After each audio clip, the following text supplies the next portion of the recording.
अस्सलाम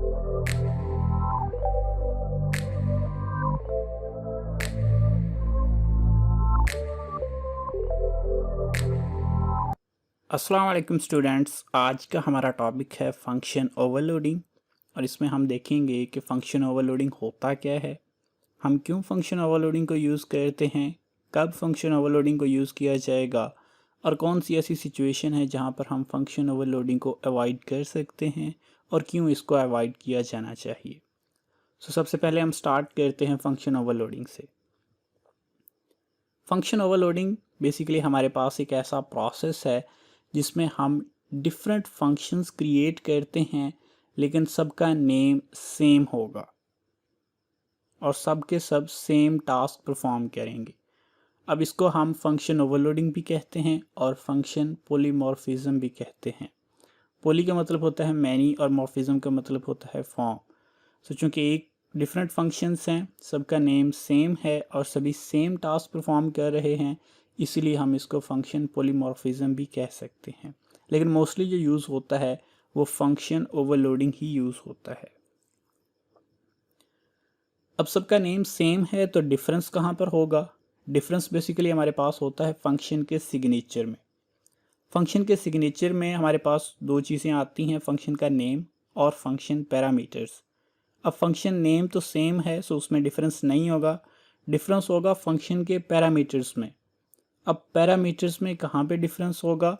उसमें तीन जगह पे डिफरेंस हो सकता है कि फंक्शंस के जो पैरामीटर्स हैं उनकी तादाद डिफरेंट है, उनकी डेटा टाइप डिफरेंट है या उनका सीक्वेंस यानी कि तरतीब या ऑर्डर जो है वो डिफरेंट है। इन तीनों चीज़ों में से अगर कोई एक सिंगल भी डिफरेंट है तो वो फंक्शन ओवरलोडिंग होगी और वो एग्जीक्यूट भी होगी। फॉर एग्ज़ाम्पल यहाँ पे हमारे पास 6 डिफरेंट फंक्शंस जो हैं वो डिक्लेयर किए गए हैं। सबका नेम सेम है लेकिन सबके अंदर जो डिफरेंस है वो या तो नंबर ऑफ़ पैरामीटर्स डिफरेंट हैं या उनकी डेटा टाइप डिफरेंट है या सीक्वेंस ऑफ पैरामीटर्स जो है वो डिफरेंट है। फॉर एग्ज़ाम्पल फर्स्ट 3 एग्जांपल्स जो हैं उनमें हमारे पास नंबर ऑफ़ पैरामीटर्स सेम है यानी कि 1 है, लेकिन जो डेटा टाइप है पैरामीटर्स की वो डिफरेंट है कि फर्स्ट फंक्शन के अंदर इंटीजर डेटा टाइप है, सेकंड फंक्शन के अंदर कैरेक्टर डेटा टाइप है और थर्ड फंक्शन के अंदर डबल डेटा टाइप है। इसी तरह से जो नेक्स्ट 3 फंक्शंस हैं उनके अंदर हमारे पास 2 पैरामीटर्स पास हो रहे हैं और इन 2 पैरामीटर्स की डेटा टाइप तीनों फंक्शंस के अंदर डिफरेंट है। लास्ट और सेकंड लास्ट फंक्शन के अंदर डेटा टाइप सेम है लेकिन उसका सीक्वेंस डिफरेंट है कि सेकंड लास्ट के अंदर पहले इंटीजर है बाद में डबल है, जबकि लास्ट के अंदर पहले डबल है बाद में इंटीजर है। इन दोनों के अंदर हमारे पास नंबर ऑफ़ पैरामीटर्स भी सेम है, टाइप ऑफ पैरामीटर भी सेम है, लेकिन सीक्वेंस जो है वो डिफरेंट है। इन तीनों सिचुएशंस में से कोई एक सिचुएशन जो है वो यूनिक होनी चाहिए तो आपका फंक्शन जो है वो ओवरलोड हो जाएगा और वो प्रॉपरली काम करेगा।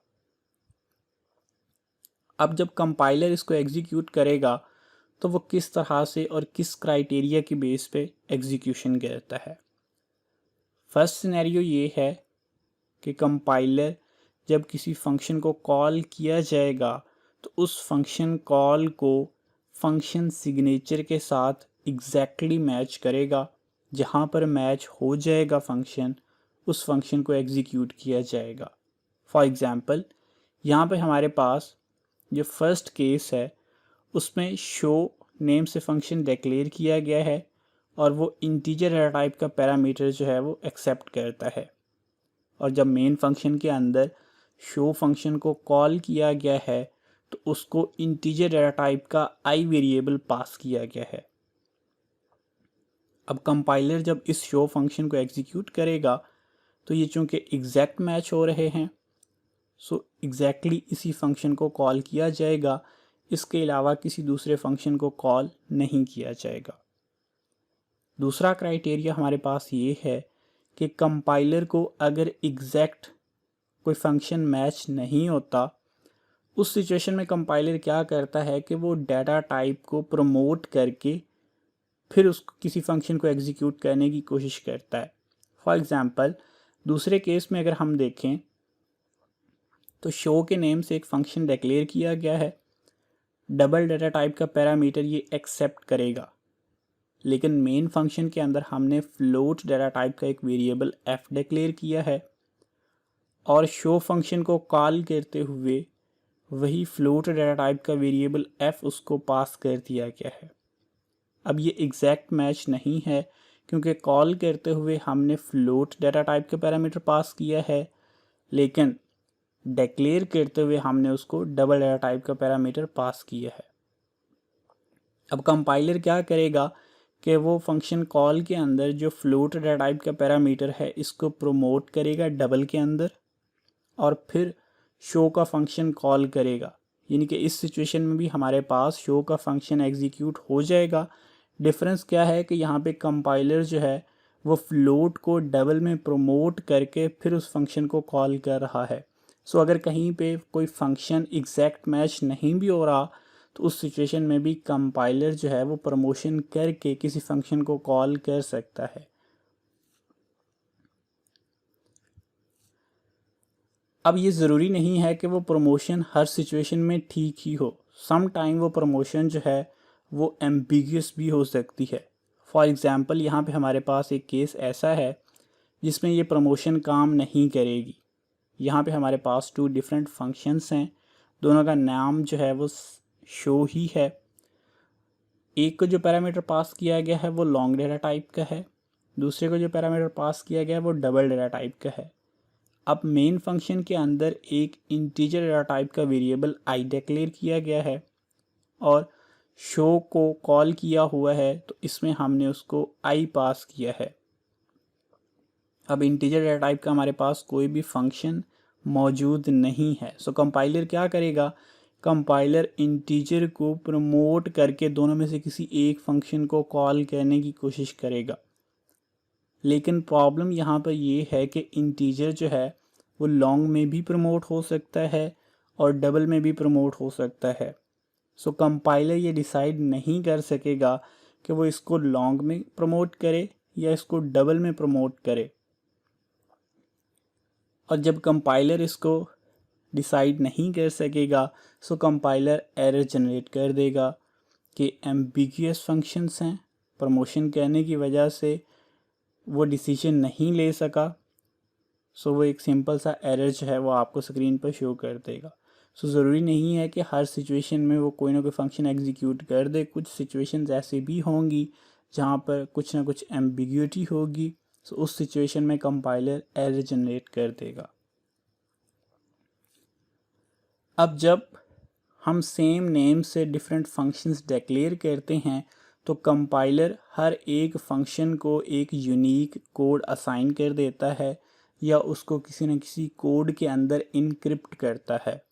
इस प्रोसेस को नेम डेकोरेशन या नेम मैंगलिंग कहते हैं। ये कुछ इस तरह से होता है कि जैसे यहाँ पर एक शो नेम से फंक्शन जो है वो डिक्लेयर किया गया है और ये पैरामीटर इंटीजर डाटा टाइप का लेगा। अब जब कंपाइलर इस फंक्शन को सेव करेगा और नेम डेकोरेशन के प्रोसेस से इसको गुजारेगा या इनक्रिप्ट करेगा, तो इनक्रिप्ट करने के बाद हो सकता है ये फंक्शन कंपाइलर कुछ इस तरह से सेव करे कि पहले अंडरस्कोर, फिर अंडरस्कोर, फिर उसके बाद C6, फिर फंक्शन का नेम शो और उसके बाद जिस डाटा टाइप का पैरामीटर वो एक्सेप्ट करता है उसका फर्स्ट करैक्टर। तो इस तरह से अगर आप तीन फंक्शंस जो हैं वो सेम नेम से डिक्लेयर करते हैं तब भी आप हर एक के अंदर जो पैरामीटर्स हैं वो डिफरेंट रखेंगे, और जब पैरामीटर्स डिफरेंट होंगे और ये जो कोड है इसमें हर एक पैरामीटर का फर्स्ट करैक्टर सेव होना है, तो इस तरह से कंपाइलर जो है वो रिकॉग्नाइज कर लेगा कि आपने तीन डिफरेंट फंक्शंस जो हैं वो डिक्लेयर किए हैं, ऑल्दो कि सबका नेम जो है वो सेम होगा। लेकिन पैरामीटर्स भी चूँकि साथ में सेव होते हैं और हर पैरामीटर का फर्स्ट करैक्टर या फर्स्ट लेटर जो है वो कोड के अंदर सेव होता है, इसलिए जब सबके पैरामीटर्स डिफरेंट होंगे तो ऑटोमेटिकली वो जो कोड होगा वो सबका डिफरेंट हो जाएगा। अब फंक्शन ओवरलोडिंग हम कब यूज़ करते हैं? बेसिकली जब हमारे पास सेम टास्क परफॉर्म करना हो लेकिन सेम टास्क हमने डिफरेंट डाटा टाइप्स के ऊपर परफॉर्म करना हो तो उस सिचुएशन में फंक्शन ओवरलोडिंग को यूज़ करना बेनिफिशियल होता है। सो अगर आपके पास कुछ ऐसी सिचुएशन है या कुछ ऐसा सिनेरियो है जहाँ पे एक ही काम करना है लेकिन उसको आपने डिफरेंट टाइप ऑफ वेरिएबल्स के ऊपर आपने परफॉर्म करना है, सो फंक्शन ओवरलोडिंग जो है वो बेस्ट ऑप्शन है।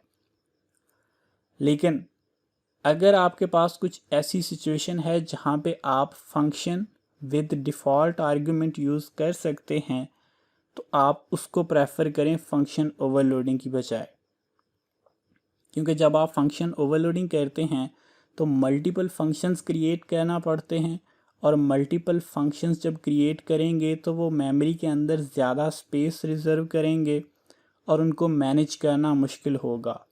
लेकिन अगर आप single function with default argument use कर सकते हैं और आप उसको करते हैं तो वो सिंगल फंक्शन है, उसको मैनेज करना आसान है, मॉडिफाई करना भी आसान है और वो रैम के अंदर या मेमोरी के अंदर भी कम स्पेस रिज़र्व करेगा। सो यहाँ तक थ्योरी का पोर्शन था। अब हम इसको प्रैक्टिकली करके देखते हैं कि किस तरह से हम एक प्रोग्राम के अंदर सेम नेम के डिफरेंट फंक्शंस जो हैं वो डिक्लेयर कर सकते हैं और कहाँ कहाँ पे वो एक्सेस हो जाते हैं और कहाँ पे कंपाइलर जो है वो एरर जनरेट करता है। सो प्रैक्टिकल करते हैं। अब यहाँ पे हम ये एक फंक्शन बनाते हैं शो के नेम से, जो हमारे पास एक single parameter integer data type का ले रहा है। इसके अंदर हम सिंपली एक सी आउट स्टेटमेंट शो करते हैं और इस सी आउट स्टेटमेंट के अंदर हम ये मेंशन कर रहे हैं कि ये फंक्शन हमारे पास 1 इंटीजर पैरामीटर के साथ है और उसके बाद हम उस पैरामीटर की वैल्यू स्क्रीन पर शो कर देंगे।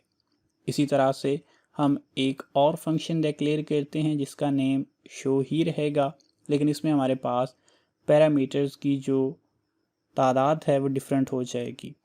सो नेम हमारे पास सेम है इसका भी, लेकिन इसमें जो नंबर ऑफ़ पैरामीटर्स हैं वो डिफरेंट हैं।